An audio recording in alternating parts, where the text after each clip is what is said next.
What is your favorite state that you've never lived in? New Jersey. Whoa, that was quick. Why? Bruce Springsteen. I've always wanted to live in New Jersey. I've truly always. New Jersey's Wait, my is that where favorite he's state. from? Yeah. Oh, didn't And know that's that. what he always thinks about, of course. Huh. North Dakota, Mount Rushmore. TJ? I gotta go with good old Hawaii, bro. That's so true. That's solid. You belong Yeah. there. Mm-hmm. I feel like you would just really love just chill ocean life. Yeah. Mine now, as of this week, is no doubt Texas. Y'all, they I love knew it. God. They love family. They love football. They love meat. They love America. Literally all my favorite things in one state, y'all. I found my place in life. I truly don't know if I've never seen you this excited. Yeah. Like, I don't remember the last I was time. at home. And the fourth best thing, the Dallas Cowboys. It's their flaw. Welcome to This is Kingdom, This is Grace. This is Talon. This is TJ. This is Hollis. And this week, we're talking about the talk Words Matter by Elder Ronald A. Rasband. And I told Grace this before. The second he got into this talk, I was so hyped because I believe this so fully about words, that they matter so much more than I think we realize. And the verse most makes me think that they matter so much is the verse that talks about how the word did have a more powerful effect upon the minds of the people than the sword. And that's actually crazy if you think about it. We don't really use swords much now, but if you put a gun up to someone's head, they're saying the word has more powerful effect than a gun would to someone's head. I'm like, that's kind of a crazy thing. But thinking about it, a sword or a gun, it can change behavior. You can get someone to do something else, but words can change beliefs and they can change hearts and they can change views. And it just makes me stop and think, what is the effect that I'm having with my words? The more that I think that, the more intentional I want to be in every little interaction of what are my words doing right now. I think the word intentional is so interesting when you're talking about words that you're speaking. And something that I've thought a lot about when listening to this talk, I just listened to it. And I don't know, just in general lately, I've been thinking so much lately about how sometimes we get frustrated when God doesn't speak a ton to us. And we're like, why isn't God talking to me more? Why isn't he showing up more in my life? Why doesn't he say more to me? But I started realizing that words matter more when you know they're intentional. When someone's blabbering on, you don't care about the words as much because you're like, oh, they're just rambling. So I don't need to listen right now because it's just rambling. But if someone's intentional about their words and chooses them specifically, they matter more. You're going to internalize them more. And I love that we have a God that is intentional with his words. And he might not speak as much as we would hope, but the words he does speak will matter more. They will do something to your heart. They will impact your life. They can really, truly change you. And I think if you just blabber on, the effect isn't as, intense. I forgot what word I was going to use, but I love that. I think the word intentional is so key here. And I feel like the more intentional we are with the words we use to ourselves and to other people, the more it affects our belief in God as well. There's this word in the Book of Mormon that I've been reading all the time, and I really didn't know what it meant. And it's the word dwindle.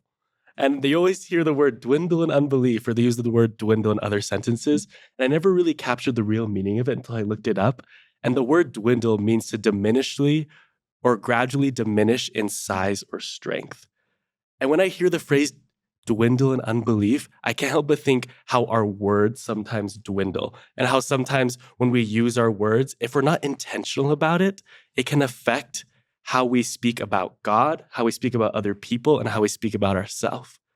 And if we're not using right words, we're not intentional about that, we can find ourselves dwindling without even knowing it. And I think that's one of my greatest fears, guys, is to be able to live life. And if I'm not intentional, I feel like I'm on a steady decrease. And sometimes we don't even know. So I love how Talon brought this up about being intentional, because it proves to us and reminds us that the more intentional we are, the closer we can feel to God. It kind of makes me think two things. One, what kind of words are you saying? And two, what kind of words are you filling your life with? Because I think sometimes we spend so much time listening to words from random people. And if that is our biggest source of words, is just random people, who knows what the effect will be? But I think if we get really intentional about the words that we're bringing into our lives and into our minds and saying, I want my mind to be filled with God's word, that's going to have a powerful effect on us. That's going to change the way we see things. It's going to change the way we treat people. And it makes me just want to give more time to God's words and less time to just these random words that maybe aren't as beneficial for me.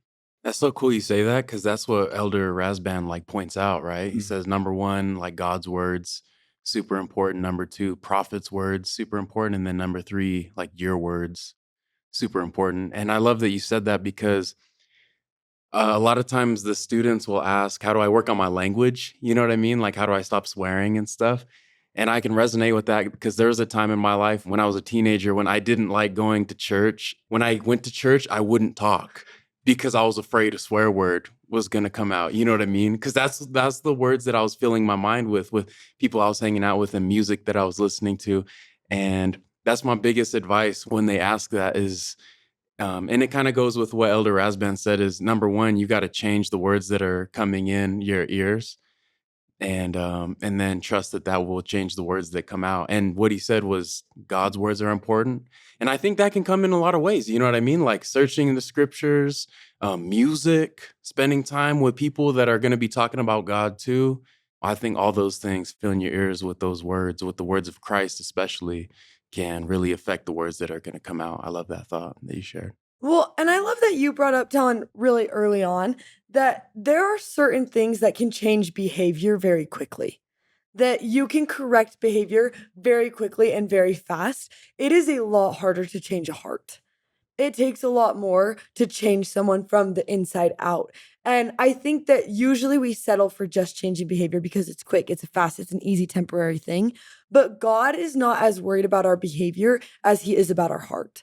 And it's because God knows when he changes our heart, our behavior will change because he has changed our heart. And it just makes me think like in different moments in my life. Like I was just remembering this time that I was so desperate for like help from God in my life and like guidance. Like I just needed guidance from him so bad. And there were certain things that I needed specific guidance on. And I was praying about them so much. And I remember one day just being like, God, I want you to tell me what to do. Just tell me exactly what I need. Tell me the behavior that you want me to do, and I will do it. I just need you to tell me exactly what to do. And I remember there's just this moment, and I was just driving, and I just heard the Spirit whisper so strong. It's less about your behavior and it's more about who you are.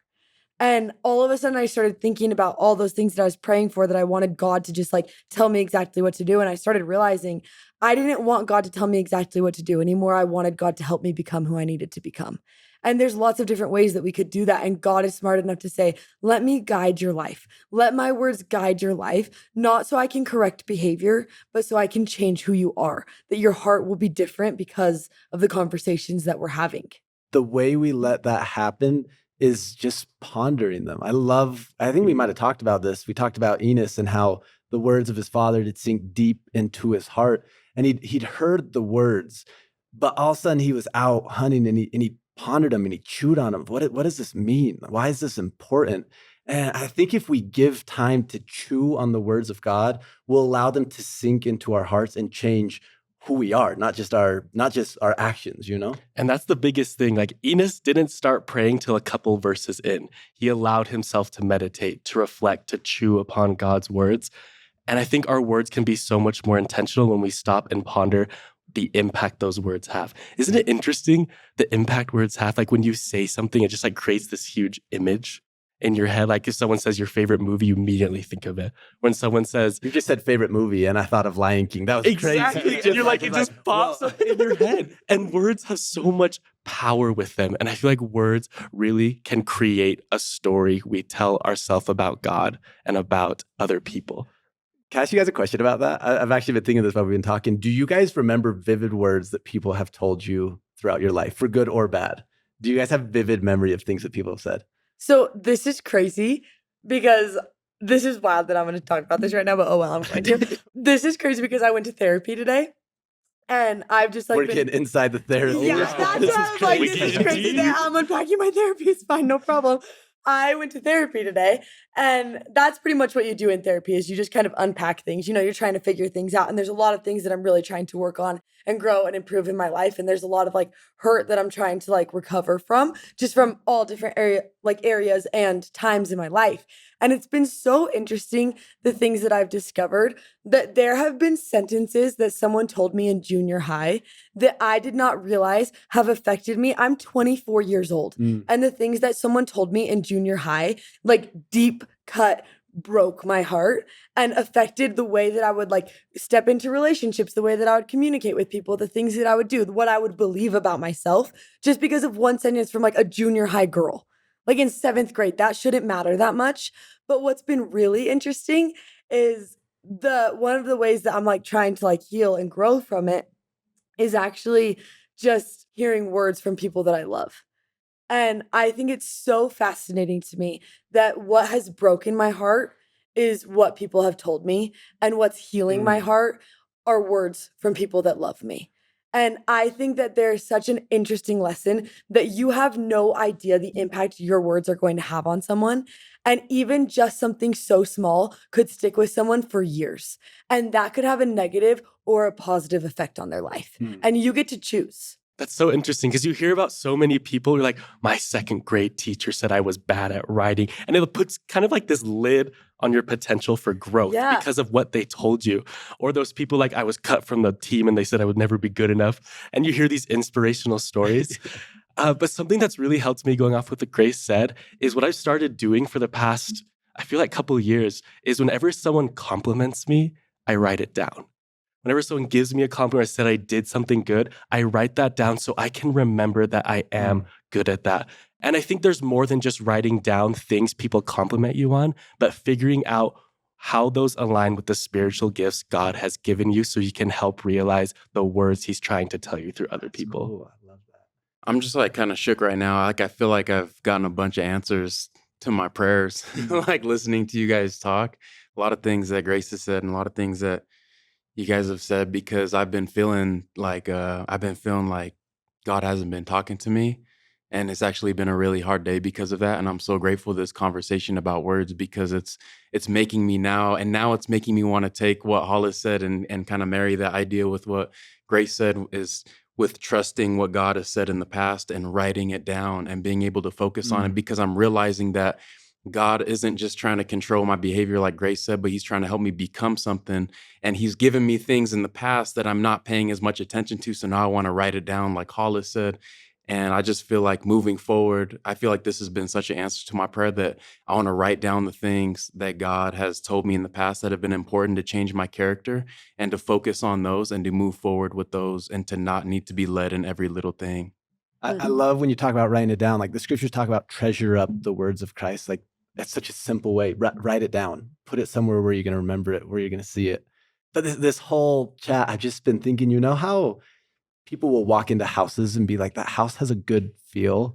This is my kind of weird belief, but I really think it's because of the words that are spoken in that home. I believe that words radiate. If we all get so intentional about lifting and encouraging and inspiring with our words, that will shape the places we live. That will shape the people we're around, and it will elevate everything around us. On that note, man, I gotta play a song dedicated to the ones whose words have so much power in the home, to the mothers, man.